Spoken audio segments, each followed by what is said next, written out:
Hai, kembali lagi ke video aku. Sebelumnya perkenalkan, nama aku Sukmawati. Aku kuliah ambil jurusan psikologi di Universitas Mercu Buana Yogyakarta. Kali ini aku mau membahas mengenai silent treatment.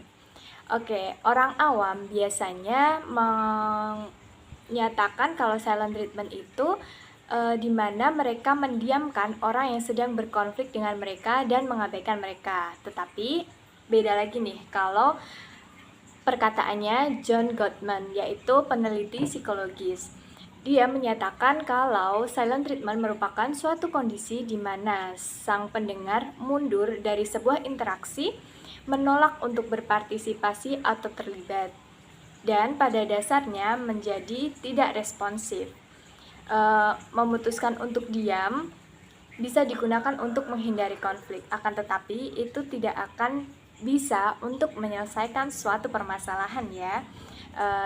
Diam juga bisa memiliki motif di mana seseorang itu bermaksud untuk mengontrol atau menghukum seseorang yang sedang berkonflik dengannya. Jadi dengan cara silent treatment biasanya orang-orang itu bisa lebih mengontrol dan menghukum orang yang sedang berkonflik itu agar mereka lebih merasa bersalah lagi. Apapun motivasi untuk melakukannya, ini ada psikologis dan terapis hubungan, Sean Kuman namanya, mengatakan kalau silent treatment adalah salah satu cara yang tergolong ekstrim untuk mengekspresikan emosi.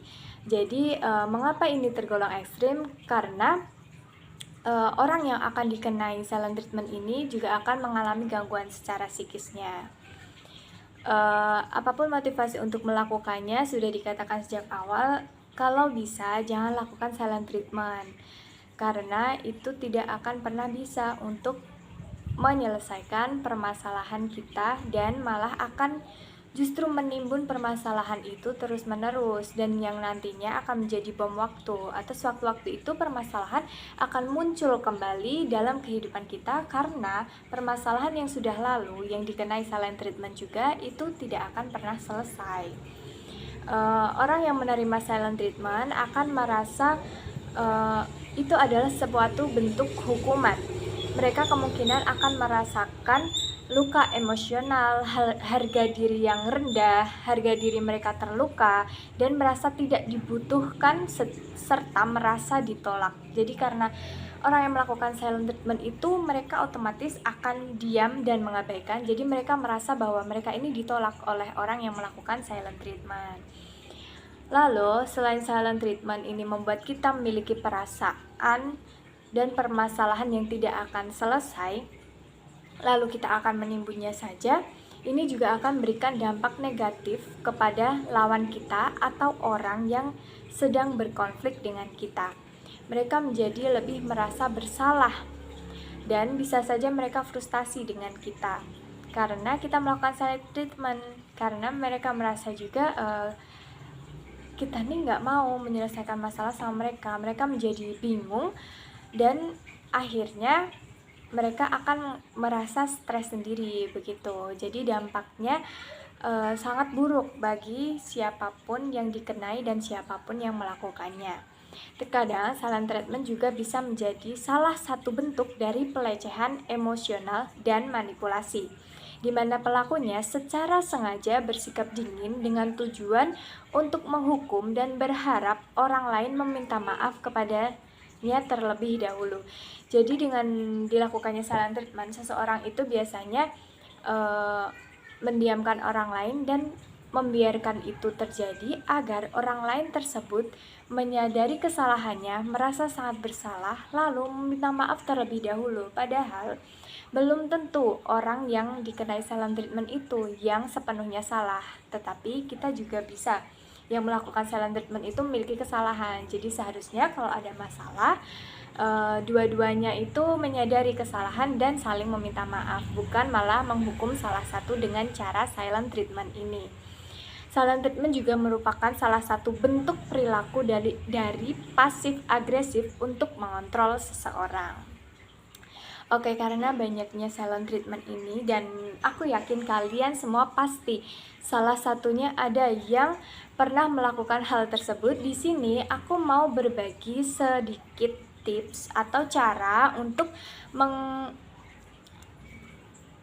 menghadapi perlakuan silent treatment orang lain terhadap kita. Jadi seandainya kita menemui orang lain yang melakukan silent treatment ke kita, kita bisa melakukan beberapa cara agar orang tersebut berhenti untuk melakukan silent treatment kepada kita. Menangani silent treatment ini sangatlah butuh kesabaran yang ekstra, di mana kita harus merendah diri dan menurunkan ego kita agar permasalahan selesai dan agar tidak ada dampak yang lebih buruk yang ditimbulkan dari silent treatment. Oke, langsung saja ke cara yang pertama, yaitu lakukan pendekatan secara baik-baik. Di sini maksudnya melakukan pendekatan dengan cara lemah lembut dan secara baik-baik mungkin bisa menjadi cara untuk meredam sikap mereka. Jadi kalau ada yang melakukan silent treatment ke kita, melalui cara ini kita dekati mereka pelan-pelan, kita dekati baik-baik. Kita bilang aja kalau selama ini kita memperhatikan perlakuan mereka itu cukup dingin kepada kita. Nah, kita perlu untuk mengetahui alasannya. Katakan sama mereka seperti itu dengan pelan-pelan. Lalu yang kedua, ungkapkan perasaanmu dengan jujur. Jadi kalau ada yang melakukan silent treatment, katakan aja sama mereka kalau cara yang mereka gunakan ke kita ini membuat kita menjadi merasa kesepian, frustasi, dan melukai perasaan kita. Jadi kita jujur aja. Jadi di situ kita bisa saling jujur satu sama lain. Nah, itu juga bisa membuat kita menjadi lebih terbuka dan masalah akan terselesaikan. Kemudian selanjutnya, bersikap tenang.